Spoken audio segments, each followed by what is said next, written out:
O, mag-harvest na siya ng tanim niya. Oh. Harvest time! Alam niyo ng ulam namin mamaya. Nilagang baboy na may pichay. Fresh from the garden. Organic. Akala ko kasi nito, ginaganon-ganon lang oh.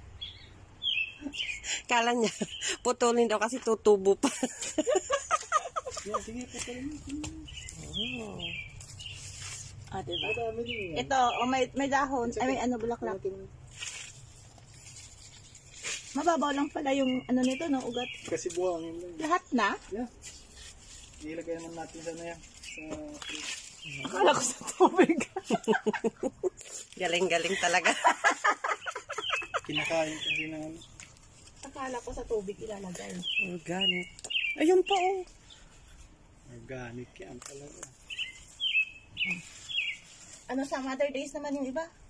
Buti mo. Lahat? Kasi ano ng ano. Bag. Mauna ang patayin ng mga ano. Yung mga malalaki. Yun dito banda. Malaki siya. Dito banda.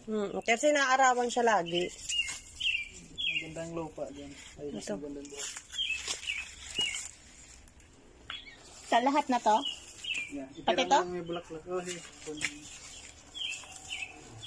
Okay. Sika. Yeah. Bok choy. Bok choy. Kilo din. Pichay. Sa bok choy.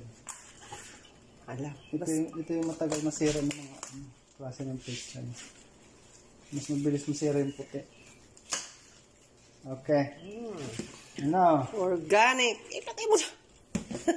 Organic na organic.